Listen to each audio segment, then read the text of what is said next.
Hello and welcome to the Everyone Has a Story podcast. Today we're going to start with the story where I'm at the bottom of the Grand Canyon. To be exact, I'm at the South Rim. I'm down at Phantom Ranch right on Bright Angel Creek. I'm down there with two of my good friends, best friends, and we're down there for 3 days of hiking, enjoying just nature, seeing the trails, do a little fishing, and just kind of bonding. It's our first trip really together, the three of us. And, to me, there's nothing better than being in nature and listening to that music of that water, literally just feet away from us. But because we're so close to the water, it's customary and it's almost mandatory that if you have to go to the bathroom, you should go to the facilities that they have available down there just because they just don't want the waste to get into the river or the creek. So it's our first night there. I'm bunking with my buddy Bill. He's in my tent, and my other friend Roger, he's in another tent. And sure enough, about 2-3 o'clock in the morning, I've got to relieve myself. So my tent is set up to where it has an escape hatch on each side. So without having to crawl over my buddy, I unzip my side of the tent. I walk out as quietly as I can. I turn my flashlight on, and I hear my buddy Bill say, "Don't forget to count your steps." And what he means by that is that it is pitch black down there. There's not, light posts or anything like that. So really you have your flashlight, but once you get on the path to go to the restroom, every campsite looks exactly the same. I don't care what color tent is at night. They all look the same. And you really don't want to have to shine your light into everybody's tent to see if that's yours or not. So what you do is you count your steps from where you leave your campsite to the restroom. So that way, if anything else, you know exactly where your spot's going to be where you get into your campsite. Well, it's our first time there. It's my first vacation in a while. And I said, you know what? I've been doing camping. As a matter of fact, I'm an expert at camping. I've been camping my whole life. I choose not to do that because I don't really think I'm going to have any problem. So I find at the restroom just fine. I use the facility. I'm walking back, enjoying life. And before you know it, I'm gone way too far because I'm now at the bridge, which is now twice as far as where I'm supposed to go. So now I'm thinking, damn it. I should have counted, but I didn't. I chose not to. I took the shortcut.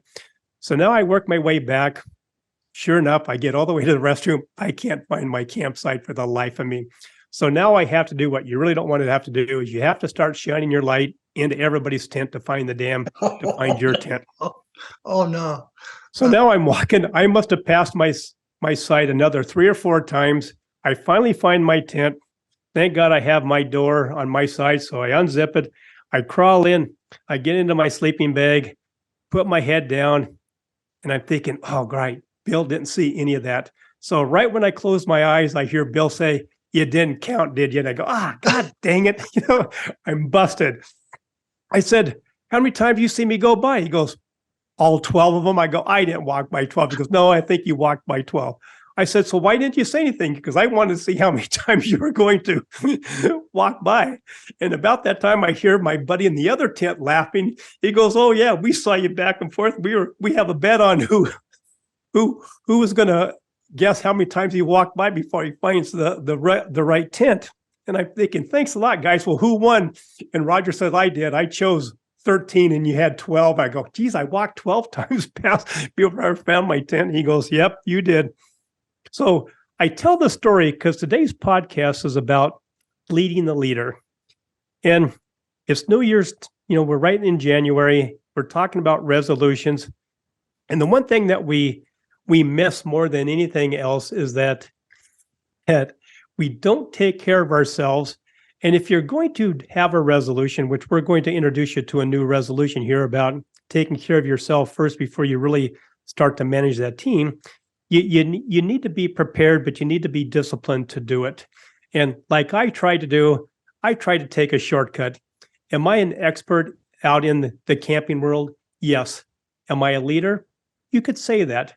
But this night I chose to take a shortcut, and it cost me. It cost me my ego. It cost me my dignity with my two good friends. Plus, at the same time, I missed out on probably a half hour of good sleep because I chose not to do what I should have done. And in business, yeah, you might lose a little bit of sleep, but you're also going to probably lose some productivity, which means revenues, which means, maybe you're not able to pay your bills. And so really that's what we're going to talk about today is taking care of yourself to the point that you do have the strength, the stamina, and the energy to lead your team. And we're going to really talk about energy as well. But to help me do that, let me introduce you to my new good friend, my colleague, Jeffrey Spahn. How are you, Jeffrey? I'm doing well. Roger, I just want to say I'm really glad that you got into the right tent and not somebody else's tent. Yeah, that could have been a whole nother story, right? Anyway, well, I'm glad I did too, and here I am alive. But anyway, Jeffrey is an executive coach, he's a speaker, and he's an author of the book, We the Leader. And we're going to talk about the book here in a little bit, but really, Jeffrey, thank you for being here. And why don't you give the audience a little bit more detail on who Jeffrey is before we get into this podcast? Sure. I grew up in Steubenville, Ohio, the home of Jimmy the Greek and Dean Martin, along the Ohio River, about 30 miles east or west of Pittsburgh, in the steel industry. And from there, I went to the University of Michigan, came to Chicago to increase and further my education. And wow, I got wrapped up in this process of leading leaders, and I've had a lot of fun doing it over the years. And I actually spent some time in Second City, where the improv capital, we think of it, the improv capital of the world. And I remember I went about 4 or 5 levels deep, and I remember my first class was the instructors talking about follow the follower. And I was like, follow the follower? And as I thought about it, that's leading the leader in the same way, because if I follow the follower, that follower's become a leader. And boom, I was so intrigued by that, and then learned skills on how to make that happen. And so I had a lot of fun, and that was pivotal for me, and not only professionally but personally. I've been through Steubenville a couple times, and I now remember that sign as you drive into the city, home of Jimmy the Greek, Dean Martin, and Jeffrey Spahn. So congratulations! Yeah, there we be part of be part of that Rat Pack, right? There we go. There we go. Yeah. All right. So Jeffrey, let's get into the podcast here. So Sure. Let's talk about your story. What got you to be that executive coach? What made you go that direction? Well, I think it started with,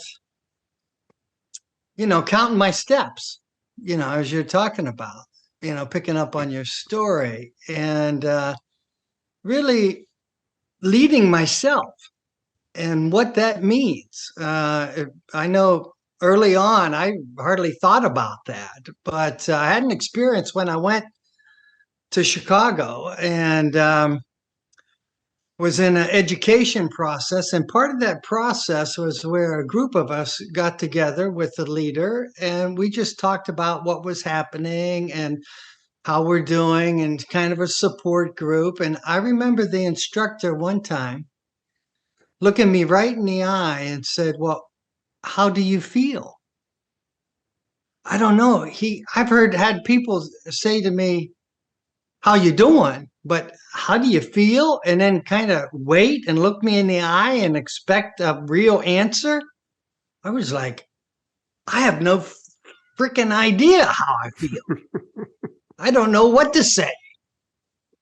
And that began and opened me up to a process of leading myself by really following and leading my own emotions, my own feelings. And I remember an article I read over 100 times, Negative Feelings, Positive Growth. And really began a journey, my own emotional or journey into feelings. Now, I know this idea of feelings is like soft stuff and woo woo. I want to challenge that because emotions, emotions, energy for motion, energy that moves us. That's power. And it's an untapped power. It's not just about emotional intelligence, it's about emotional power and the capacity to observe and name and feel my emotions, our emotions, taps me into what I consider to be an infinite reservoir of power. And the key is learning how to transmute and to channel that energy to lead myself forward. And to me, that's another way of counting those steps. Yep. That's a good analogy to my story. I like that. So, We the Leader, the book. Tell me about the basis behind how you came up with the idea that I'm going to write this book on We the Leader. Well, actually started, we talked about Steubenville already. It actually started in Steubenville, Ohio. I was on a football team there. And we were, the state champs, the best team in the state was coming to play us. And, the first half, they totally dominated us. And I was a quarterback. I could hardly step back and hand the ball off, let alone pass. I tell you, though, the second half, the same personnel. Roger, we just outperformed ourselves and ended up winning that game in spectacular fashion. And I tell you, not right at 16, but a couple years later when I came back for an anniversary, it began to dawn on me, man, did this really happen? And I talked to my teammates and yeah. And then I'm like, I want more of that. I want that in my life, not just once in a lifetime or 3 or 4 times in a lifetime. I want that to be a regular routine. I want it to be a regular pattern. What would it take for that to happen? And that question really guided my entire adult life. It took on different forms, but wow, how can I build a bridge to experience that? Wow, we did this and we did it again and again feeling. And so that was really the seed of We the Leader. I had never even thought about writing a book at that point early on. But as I look back, that was the beginning. Well, you and I have had a number of conversations, and besides having just a great laugh and smile, you have a lot of just good, positive energy. And why do you think that time on the football field when you were 16 years old and you made that great comeback against the state's #1 team, and you got that feeling, almost that addicted to that feeling of having that sense of energy? Why do you think that is so much your passion today still? Well, I think it's being alive, feeling alive. And we all have these periods once in a while. And, but just that notion of I'm a human being, I'm here to live. And I'm here. And part of that living is experiencing creative energy on a consistent basis. Now, that means we need to tell the truth and have our difficult conversations. That helps feed the creativity. And we make a difference through our differences, and that feeds the creativity. It's not just all positive. We move into the challenges in a constructive fashion that feed the energy of trust. Besides having that just,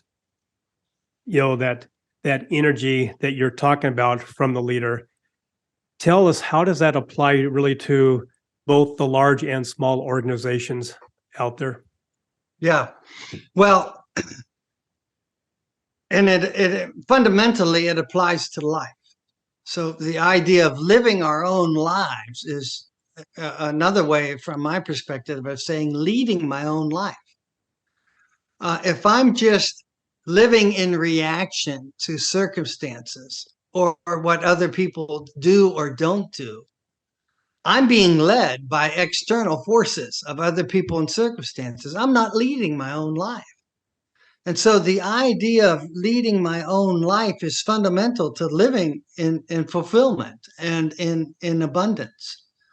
And so that's the fundamental question for every human being and every leader. Now, as that comes into an organization and a team, it's about creating an environment and inviting other people to lead their own life and to show up with their utter uniqueness and to offer that to one another. And then out of our differences, create something new on a perpetual basis. Is there any separation or consistency between a small organization and leading that versus a large organization? Well, the one is I've worked in large organizations, and in terms of typically start with working with the team. And that team has been as small as 3 to 5 or as large as 40. And so in that context, the conceptual framework, the mindset, and the skills of we, the leader, of leading one another, leading projects and teams and organizations together are the same. Now, certainly, there's a difference, particularly when you're the sole owner of a small company. Lots of stuff falls on your pathway quickly and immediately that you need to handle. However, there's the idea of what kind of energy are you embodying, because that helps determine what you attract. And so often, as a leader of an organization, you could say, well, I'm not happy with this person, that person. Well, you're looking in the mirror. Now what are you going to do? These are manifestations of yourself, and take that radical sense of self-responsibility and learn how to lead yourself. And this notion of observing and feeling one's emotions, one's own inner energy, is crucial to that tie. And then you start attracting people that you want, that help you build this organization and perhaps relieve some of that utter stress, particularly running a small startup or organization. I love that. I love that advice, and I love how you see things. It reminds me of a commercial, TV commercial back 15, 20 years ago with Jack in the Box. And it was really a unique commercial. They're up in the boardroom and they are either launching their new milkshakes or they are just reintroducing that into this particular ad. But they're up in this boardroom, the music is playing loud, and they've all got a shake in their hand, and they are just dancing around like you cannot believe dancing. I mean, they are having the best time. Well, it looked like it was in a major city, and right across the street, there's another high-rise or skyscraper business office building with a board sitting there. They're all looking, and they're all that typical board meeting where everybody looks bored. They look like they have no energy. They don't want to be there. It's that typical office meeting. And the guy that looks like he was in charge of that meeting, they're all looking over, and he just happens to say, I want to be there. I want to work for that company. And they're all going, yeah. And it goes back to the Jack in the Box team, and they're just having the best time of their life, hooting and hollering, dancing to the live music with their milkshakes. And today, I know that since I've seen that commercial, I have been in plenty of meetings with teams, with my team, whatever, and the energy is not flowing very well. There's not really good energy. Things are happening, but just not good energy. And I always revert back to that commercial, because that commercial gets me through those meetings where if I'm not in control, I want to be able to at least spark whatever I can do to to build up that energy and that camaraderie and that teamwork. So I just told you about my scenario where I've been in meetings even as recently as yesterday with a group of my partners, and it was lacking some energy. So why do you think it should matter even more today than maybe just a couple of years ago? Well, first of all, I want to say yes to that experience. I've been in both arenas, and I've had the opportunity to start with a small group within a global corporation. And then they're looking across the way and seeing what is happening over there. They're noticing people want to be on that team. And that team is having fun, and that team is creating not just company, but industry leading new products and services. It's going after it. And then people want to be there. And that's that same dynamic with the large or small team that you have. It's kind of like that Harry Met Sally scene where I'll have what she's having. Exactly. Kind of experience. And that happens. And it's a lot of fun. But the key, like you mentioned, begins with, okay, am I leading my own energy? Am I leading my own life? Am I expanding that in a positive way? And that's where it begins, but it doesn't end there, obviously. So, Jeffrey, I know that you in your book have some solutions to offer to these leaders, these organizations as a group, to help build that energy in a more positive way and to also help the leaders grow themselves and the team. Give us an idea what some of those solutions look like. Sure. Well, there's two key skill building sets. One is the skill building for leading your own life, and I call that boss yourself. So the boss is an acronym, BOSS. The B stands for breath, breathing. We all know the power of a deep breath or taking a moment to breathe deeply to get present and centered. And there's a lot behind that.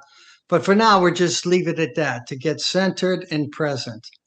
And then in that place of centeredness and presence, we have the capacity to observe ourselves. We have the space to observe ourselves. Just like I'm sitting here and I observe myself, I just imagine that I'm also at my door right here. And I'm able to observe myself in the moment right now.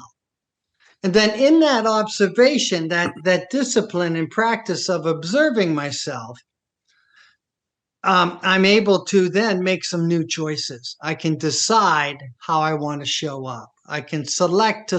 I realize I always, in every moment, no matter how tragic, I have the capacity to choose, to select. So I breathe, I observe, and then select. I can choose how I show up, even though I might not feel like I can. And then to actually make that choice. And in making that choice, I might go back and breathe again and observe again. And I choose to let go of my judgment about myself or about other people, because I'm choosing to observe not only myself, but other people, and let go of that judgment. And then we start to shift from a fear-based interaction to a trust-based interaction, because we're leading from our own inner selves rather than reacting to what other people are doing. And, it sounds obvious and it sounds simple. How is it putting it in place for people who have created the culture before that of coming in and almost being robotic? How does that transform? How do you transition from that type of environment to this new energized, curious team? Yeah, it begins, as you inferred in your initial story, it begins with the formal leader counting their steps, showing up. They need to be ready for this. They're not just tolerate it, but they need to be ready and excited about living their own life and creating an environment where others can live their own lives. And a lot of times that involves some personal coaching before we jump into the whole process, getting ready. And not everybody's ready to do this. But however, as that former leader gets ready and excited, wow, then we can start to move. And my relationship or others who are working with the former leader is huge, because we need to have the trust to intervene at any time when that former leader may unconsciously be sabotaging the event. Fortunately, that has not happened, but it can happen. And so those are some of the things in place, some of the structures in place to assure the success of the program. Well, Jeffrey, this whole conversation, like I knew it'd be, was just very enjoyable, but very informative to really what we're dealing with today as a team leader and leading ourselves. I can't thank you enough for joining me. Why don't you please leave the podcast with a little bit of additional inspiration for the audience to just take away? Yes. I want to talk about our differences. I mean, we are experiencing differences on a political level, within our families, within our teams, within our organizations. Our communities are becoming more diverse in every possible way.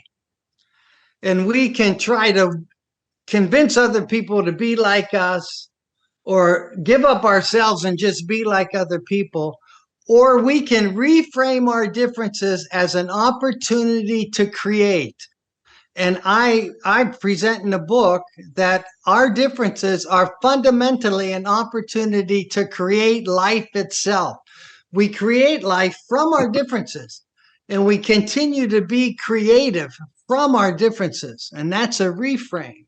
And learning to boss oneself and invite others to boss themselves, along with a curious conviction, creates the environment to make a difference through our differences. Great closing comment.